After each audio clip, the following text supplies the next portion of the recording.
और आइए अब सीधे रुख करते हैं दिल्ली के मुख्यमंत्री अरविंद केजरीवाल की प्रेस कॉन्फ्रेंस स्थानों पे सीबीआई रेड मार रही है। सुबह जब मुझे पता चला तो मुझे काफी आश्चर्य हुआ कि जिसको पूरा देश सबसे ईमानदार पार्टी मानता है और शायद जिसको पूरा देश सबसे ईमानदार कैबिनेट मानता है, उनके ऊपर आखिर सीबीआई ने रेड क्यों मारी। पूरा दिन की घटनाओं के बाद ये कहा जा रहा है कि ये रेड मेरे प्रिंसिपल सेक्रेटरी राजेंद्र जी के पुराने कुछ 2007-2008 से संबंधित उन्होंने कुछ ठेके दिए थे, उनसे संबंधित ये रेड है। मुझे ये सरासर झूठ नजर आ रहा है। वो इस वजह से नजर आ रहा है कि 2007 और 2008 से संबंधित उन्होंने कुछ ठेके दिए थे, उनसे संबंधित ये रेड है। मुझे ये सरासर झूठ नजर आ रहा है। वो इस वजह से नजर आ रहा है कि 2007 और 2008 से संबंधित 2007 से 2014 कह रहे हैं शायद ये लोग कह रहे हैं कि राजेंद्र जी एजुकेशन सेक्रेटरी थे, वैट कमिश्नर थे, आईटी सेक्रेटरी थे और भी कई डिपार्टमेंट्स थे और जहां जहां वो गए उन्होंने वहां किसी एक कंपनी को फायदा पहुंचाने के लिए ठेके दिए। हमारी सरकार, हमारी पार्टी भ्रष्टाचार के सख्त खिलाफ है। कल को अगर मेरे बेटे के खिलाफ भी सबूत मिलेंगे, मैं उसे छोड़ूंगा नहीं, सबसे पहले मैं उसको जेल भिजवाऊंगा। लेकिन जो कार्रवाई हो रही है, मुझे नहीं लगता वो उन ठेकों की जांच के लिए कार्रवाई हो रही है, क्योंकि अगर एजुकेशन सेक्रेटरी रहते हुए राजेंद्र जी ने गलत ठेके दिए 2007 में, तो आज सीबीआई को एजुकेशन डिपार्टमेंट पे भी तो रेड मारनी चाहिए थी। 2007 की उस ठेके की फाइल कहां है? वो मुख्यमंत्री के दफ्तर में नहीं है, वो एजुकेशन डिपार्टमेंट के रिकॉर्ड रूम में है। अगर वैट कमिश्नर रहते हुए राजेंद्र जी ने गलत ठेके दिए, तो वो वैट डिपार्टमेंट की फाइल कहां है जिसके जरिए वो ठेके दिए गए? वो वैट डिपार्टमेंट की फाइल वो वैट डिपार्टमेंट के रिकॉर्ड रूम में है। एजुकेशन डिपार्टमेंट पे रेड नहीं मारी, वैट डिपार्टमेंट पे भी रेड नहीं मारी, उनसे फाइलें भी नहीं मांगी। जिन ठेकों की ये बात कर रहे हैं, उन ठेकों की फाइलें अभी तक दिल्ली सरकार से मांगी नहीं गई हैं। उन्होंने कहा कि आईटी सेक्रेटरी रहते हुए उन्होंने ठेके दिए, तो आईटी डिपार्टमेंट पे भी रेड नहीं मारी उन्होंने, मुख्यमंत्री के दफ्तर में रेड मारी है। मुख्यमंत्री के दफ्तर में 10 या 15 दिनों से ज्यादा पुरानी फाइलें नहीं होती हैं। मुख्यमंत्री के दफ्तर के अंदर फाइलें मेंटेन नहीं होती हैं। अलग अलग विभागों से फाइलें आती हैं, मैं साइन करता हूं, फाइलें वापस उस विभाग में चली जाती हैं। मुख्यमंत्री के अगर 2007 से 2014 के बीच के ठेकों की ये जांच कर रहे थे, तो मुख्यमंत्री के दफ्तर में तो वो फाइलें मिल ही नहीं सकती। वो तो पुरानी फाइलें हैं, वो पुराने उस डिपार्टमेंट के अंदर हैं।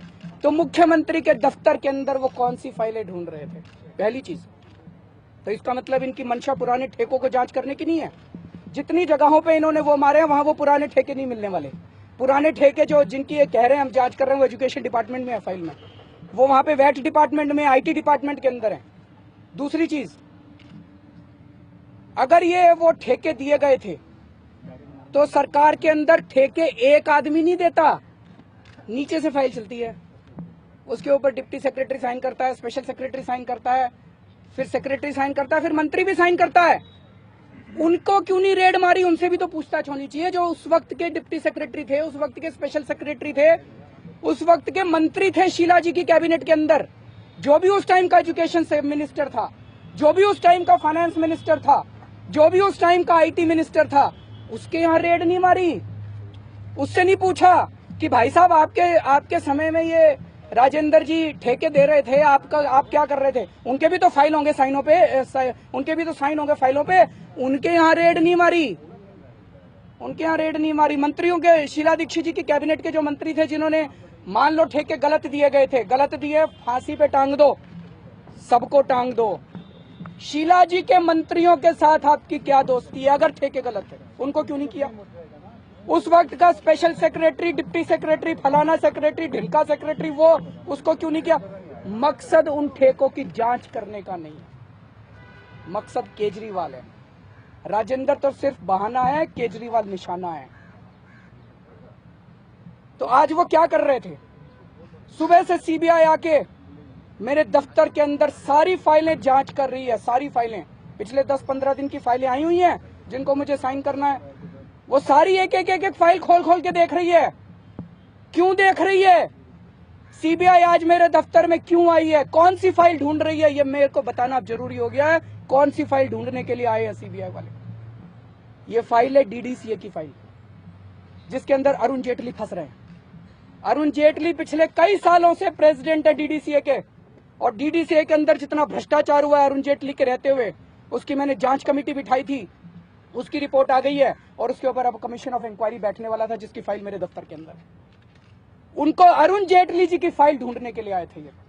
इनको कोई लेना देना नहीं है अरे राजेंद्र ने क्या ठेके दिए थे। अरे राजेंद्र ने ठेके दिए थे अगर 2007 में, तो 2015 तक क्या कर रहे थे मोदी जी? आपकी सरकार आ गए तो बहुत दिन हो गए। अब 2015 तक आपने, मैं आपको बता दूं मोदी जी, आपने दूसरों को तो डरा दिया सीबीआई से। केजरीवाल नहीं डरने वाला। आपको पता नहीं है मैं किस मिट्टी का बनाऊं। केजरीवाल नहीं डरने वाला। आखिरी सांस तक मैं मर मिटूंगा, देश के लिए लड़ता रहूंगा, लेकिन और मैं मोदी जी के इन सीबीआई और टुटपंजियों से और इन गीदड़ भभकियों से नहीं डरने वाला। मैं ये उनको साफ साफ कह देना चाहता हूं।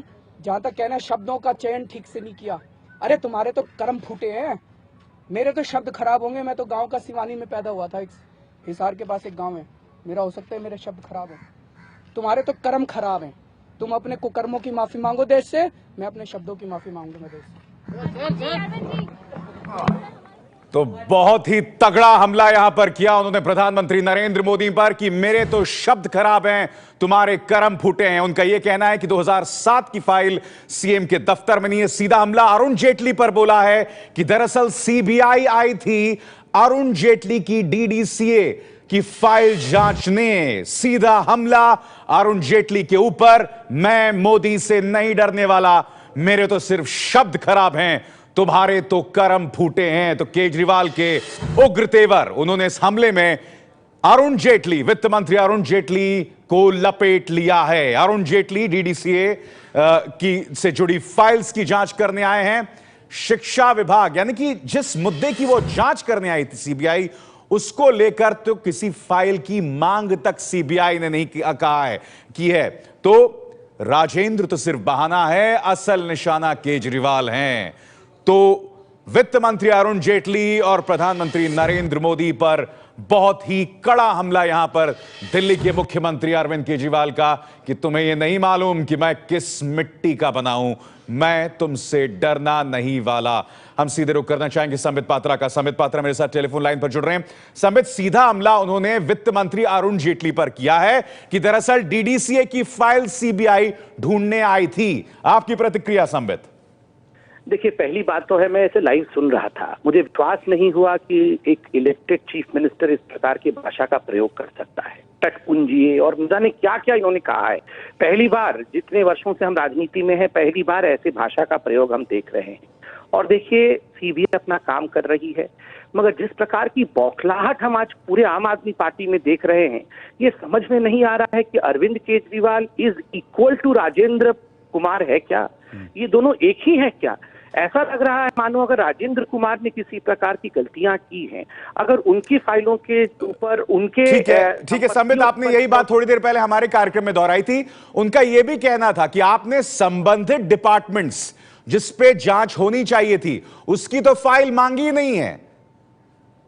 देखिए, आपको ये पता है अभिषार जी कि ये जो पूरा कार्यवाही हुआ है, आज सीबीआई ने कहा कि वो कॉम्पिटेंट कोर्ट से आदेश लेने के बाद रेड करती है। और ये देश में बड़ा अद्भुत प्रचलन हो गया है। याकूब मेमन को फांसी हो तो कोर्ट गलत है, नेशनल हेराल्ड केस में बयान आ जाए तो कोर्ट गलत है, और अब अगर सीबीआई कोर्ट से आदेश लेके रेड कर दे तो कोर्ट गलत है। ये किस प्रकार के, किस डायरेक्शन में हम बढ़ चुके हैं। और देखिए, एक ही अगर फ्लोर में दोनों के ऑफिस हैं, केजरीवाल जी के और उनके निजी सचिव के, तो क्या निजी सचिव अरविंद केजरीवाल के बराबर हैं? क्या निजी सचिव कमरे में जाकर सीबीआई जांच नहीं कर सकती है? जी, बहुत बहुत शुक्रिया संबित पात्रा। तो एक तरह से कहा जा सकता है सुमेरा कि बहुत तीखा हमला अरविंद केजरीवाल का, जिसमें उन्होंने सीधे चुनौती प्रधानमंत्री नरेंद्र मोदी और वित्त मंत्री अरुण जेटली को दी है। जी, आज दिन भर से इस मुद्दे को लेकर दिल्ली की राजनीति गरमाई हुई है और अरविंद केजरीवाल देश की राजनीति में भी इसको लेकर भूचाल आ रहे हैं, क्योंकि वो हमला सीधे प्रधानमंत्री और वित्त मंत्री पर कर रहे हैं।